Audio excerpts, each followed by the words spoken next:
नमस्कार मित्रांनो, सगळ्यांचे स्वागत माझ्या कॉमन मॅन या यूट्यूब चॅनलवर. मित्रांनो, भारतीय जनता पार्टीचे समर्थक, त्यांना तुम्ही भक्त म्हणा, अंधभक्त म्हणा, काही म्हणा, तुम्ही नेहमीच देवेंद्र फडणवीस जे सध्या महाराष्ट्र राज्याचे गृहमंत्री आहेत, उपमुख्यमंत्री आहेत, त्यांची तारीफ करत असतात त्यांच्या मनाच्या मोठेपणाची. म्हणजे देवेंद्र फडणवीस मनाने किती मोठे आहे त्याचं एक उदाहरण सांगताना नेहमी म्हटलं जातं. नुकतीच अलीकडची घटना आहे आणि सांगितलं जातं एका उद्धव ठाकरे यांच्या शपथेच्या बद्दल, होय, भवानी मातेची शपथ घेऊन उद्धव ठाकरेंनी असं म्हटलं होतं की खरोखर अमित शहा यांनी अडीच वर्ष मुख्यमंत्री पदाची वचन दिले होते. शपथ, मी भवानी मातेची खोटी शपथ घेणार नाही असं त्यांनी सांगितलं.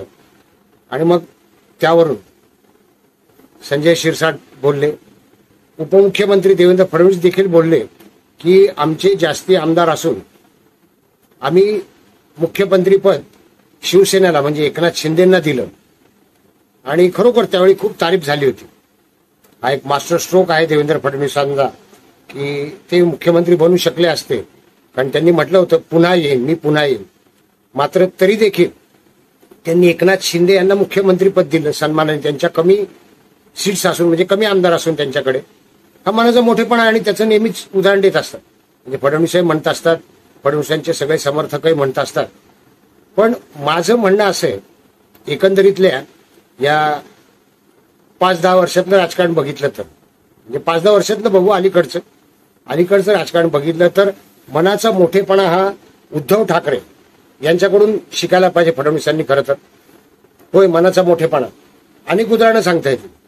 म्हणजे सगळ्यात पहिलं उदाहरण असं आहे की ज्यावेळी एकनाथ शिंदे हे शिवसेना सोडून गेले, 40 आमदारांसह बंडखोरी केली, उद्धव ठाकरेंनी आता एका भाषणात सांगितलं होतं की मला हे माहिती होतं, मला कळालं होतं की ते सोडून निघाले. मनात आणलं असतं तर मी त्यांना पकडून परत आणलं असतं. त्यांनी शब्द वापरला की मी दाढी पकडून आणलं असतं.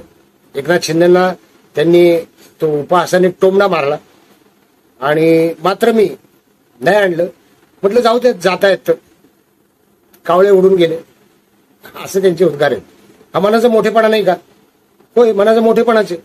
म्हणजे आपले आमदार उघडपणे बंडखोरी करून पळून जात आहेत हे माहीत असून त्यांना पकडून आणता येऊ शकतात, तरी देखील उद्धव ठाकरेंनी काही कारवाई केली नाही. खरं तर त्यावेळी महाराष्ट्र राज्यात सरकार उद्धव ठाकरेंचं होतं.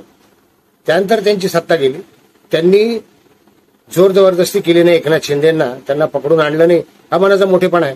दुसरा मनाचा मोठेपणा जो शिकायला पाहिजे, म्हणजे तसे 4-5 उदाहरण आहेत. एक मोठं उदाहरण पण मी देणार तुम्हाला, मनाच्या मोठेपणाचं अतिशय मोठं उदाहरण, ज्यामुळे देवेंद्र फडणवीस देखील शांत बसतील असं मोठं उदाहरण. तर आधी किरकोळ उदाहरणं सांगितली पाहिजेत मनाच्या मोठेपणाची. त्यांनी राजीनामा दिला, मी मुख्यमंत्रीपदी टिकून राहणार असा अट्टाहास न धरता, बहुमत सिद्ध करण्याचा अट्टाहास न धरता त्यांनी सरळ मुख्यमंत्री पदावर पाणी सोडलं, राजीनामा देऊन ते घरी जाऊन बसले.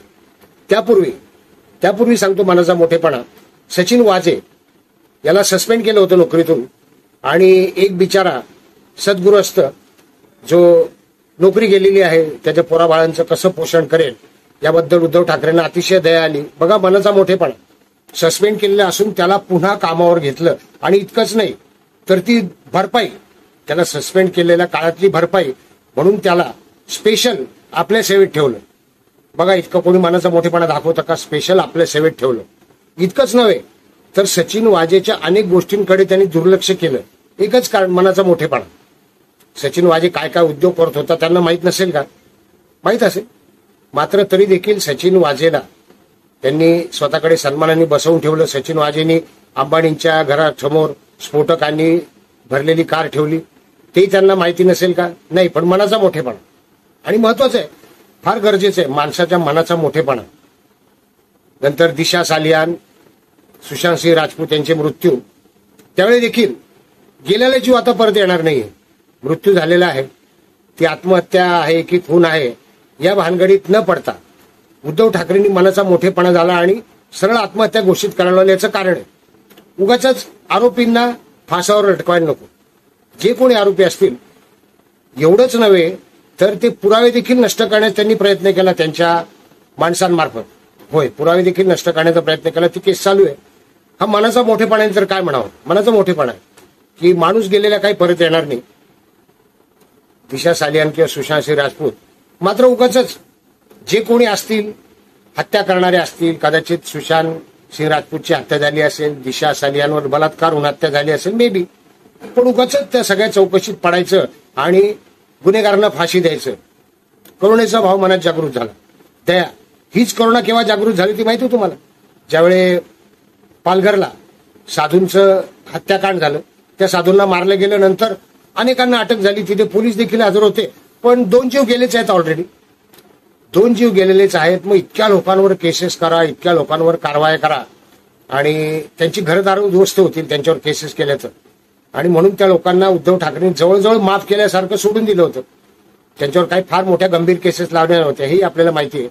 इतकंच नव्हे तर त्यांनी या समर्थनात देखील सहभाग घेतला होता की ती गैरसमजातून घडलेली हत्या आहे, गैरसमजातून झालेले ते. आणि गैरसमजातून झालेला एखादी चूक असेल तर त्याला अपराध म्हणायला नको. मनाचा मोठेपणा. उद्धव ठाकरे मुख्यमंत्री झाल्यानंतर त्यांना आमदार व्हायचं होतं, कारण आमदार असतील तरच ते मुख्यमंत्रीपदी टिकून राहू शकले असते. त्यावेळी त्यांनी मान अपमान न बाळगता, बघा मनाचा मोठेपणा, ते खरं तर एखाद्या मतदारसंघातून निवडूनही आले असते आमदार म्हणून, पण त्यांनी विधान परिषदेतून आमदारकी मागून घेतली. मनाचा मोठेपणा. आता सगळ्यात मोठं उदाहरण त्यांच्या मनाच्या मोठेपणाचं, त्याच्यापुढे फडणवीस काहीच नाही. सध्या इंडी आघाडीमध्ये अशी अवस्था आहे की संजय राऊत यांनी जाहीर केलं होतं, हो जाहीर केलं संजय राऊत यांनी, की आता खरगे आणि उद्धव ठाकरे उरलेत, कारण नितीश कुमार गेलेले आहेत, ममता दीदी माहीत नाही, बाकी समाजवादी पक्ष, लालू प्रसाद यांचा पक्ष कोणी पंतप्रधान होण्याच्या लायक नाहीये, राहुल गांधींना काही व्हॅल्यू नाहीये संजय राऊतांच्या मते. आणि त्यांनी म्हटलं होतं की उद्धव ठाकरे आणि खरगे हे पंतप्रधान पदाचे उमेदवार आहेत. संजय राऊतांनी तर पूर्वी देखील भविष्यवाणी केली होती की तुम्ही पंतप्रधान होऊन दिल्लीला भगवा फडकवाल. तर अशी पंतप्रधान पदाची उमेदवारी मिळत असताना, असा आपल्याला मौका आलेला असताना मनाचा मोठेपणा केवळ, बघा मनाचा मोठेपणा, इतका मोठेपणा की मी अक्षरशः भारावून गेलेलो आहे. त्यांनी चक्क विरोधी पक्षातील एका नेत्याला आवाहन केलंय की त्यांनी भारतीय जनता पार्टी सोडून यावी आणि आमच्यासोबत यावं, आम्ही त्यांना निवडून आणू आणि पंतप्रधान बनवू. कोणाला? नितीन गडकरी यांना.